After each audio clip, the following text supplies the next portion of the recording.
विलक्षण चिंतक और लेखक वीएस नायपॉल ने लिखा था, यह पूछना गलत होगा कि भारत की स्वतंत्रता के 50 वर्ष उपलब्धियों वाले रहे या विफलता भरे।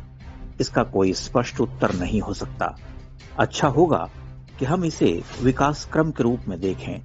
भारत के इतिहास के बारे में मेरे विचार प्रचलित भारतीय विचारों से विपरीत हैं। भारत एक ऐसा देश है जिसने 1000 ईस्वी के बाद से कई मजहबी और साम्राज्यवादी आक्रमण झेले। राजस्थान को छोड़ दें तो लगभग पूरा उत्तर भारत तबाह हो गया। हमारी बौद्धिक संपदा भी बहुत हद तक नष्ट हो गई। जिन लोगों ने ये विनाश किया, उन्हें समझने का हमारे पास कोई साधन तक नहीं था। नायपॉल के इस कथन ने हिंदुओं के शुतुरमुर्ग चरित्र का खोल उतार कर रख दिया है। आज भी यही स्थिति है। हिंदू एक विचित्र सभ्यता है। आश्चर्य है कि पिछले 100 वर्षों में सीताराम गोयल जैसे गिने चुने इतिहासकारों और चिंतकों को छोड़कर कोई इस अंधकार युग की भयावहता को समझ नहीं पाया। किसी ने डंके की चोट पर इतिहास लिखने की शक्ति नहीं जुटाई। आश्चर्य तो यह कि देश विभाजन और एक छोटे कालखंड की अदृष्टपूर्व मारकाट को झेलने के बाद भी वह मानता रहा कि कोई गंगा जमनी तहजीब होती है।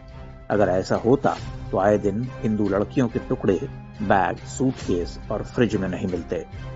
नाम गिनाने का कोई अर्थ तो रहा नहीं।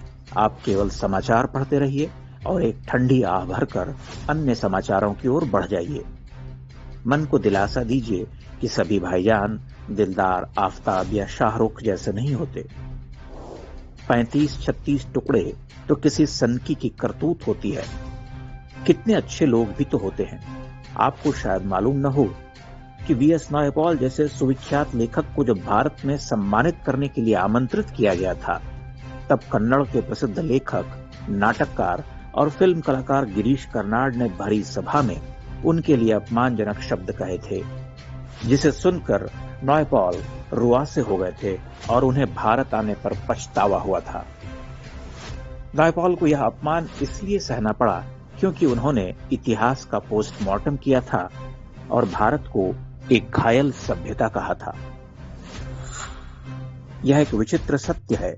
इस देश में जिसने भी इस्लाम के विभत्स आक्रामक चेहरे को उजागर करने का प्रयास किया, उसे संघी, विभाजनकारी आदि कहकर प्रताड़ित किया गया।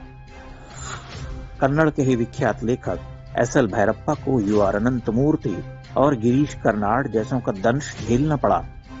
उनके बौद्धिक और श्रमसाध्य लेखन कार्य को इस झुंड के प्रभावशाली हस्तक्षेप के कारण उपेक्षा झेलनी पड़ी।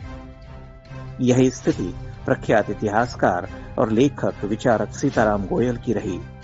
उन्हें भी रोमिला थापर गैंग ने जीवन भर अपमानित किया, जबकि वह उस भीड़ को खुली बहस की चुनौती देते रहे।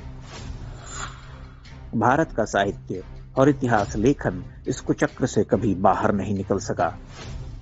साहित्य में इस्लामी आक्रमण और ध्वंस, बर्बरता के अंधकार युग को छूने की चेष्टा नहीं की गई, या कि उसे एक हीनतर निम्न चेतना का सृजन कहकर किनारे किया गया। इतिहास में सब गपत गोल कर दिया गया। इतिहास जब तोड़ मरोड़ कर लिखा जाता है, तब पीढ़ियों का सांस्कृतिक प्लावन होता है। वो न केवल झूठ को पढ़कर बड़ी होती हैं, बल्कि आत्मघृणा से भी भर उठती हैं, क्योंकि उन्हें यह सीख दी जाती है कि तुम्हारा पूर्व तो पतनगामी, निकृष्ट भेदभाव से भरा हुआ था। तुम्हारी भाषा संस्कृति अति साधारण थी। तुम्हारे देवी देवता दमनकारी थे। तुमने नंगी प्रतिमाएं बनवाई। तुम्हारे ऐतिहासिक ग्रंथ झूठे हैं। इसलिए मजहब के नाम पर एक अलग देश लेने के बाद और विभाजन के बाद भी पिछले 70 वर्षों में हिंदू उत्पीड़न देखकर भी वह चुप रहता है, अनदेखा करता है।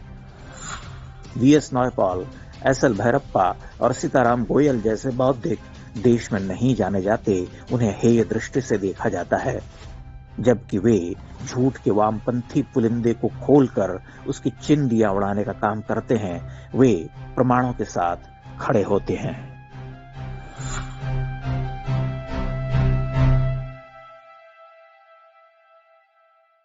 इंडेक्स ऑनलाइन के वीडियो समाज को समर्पित हैं।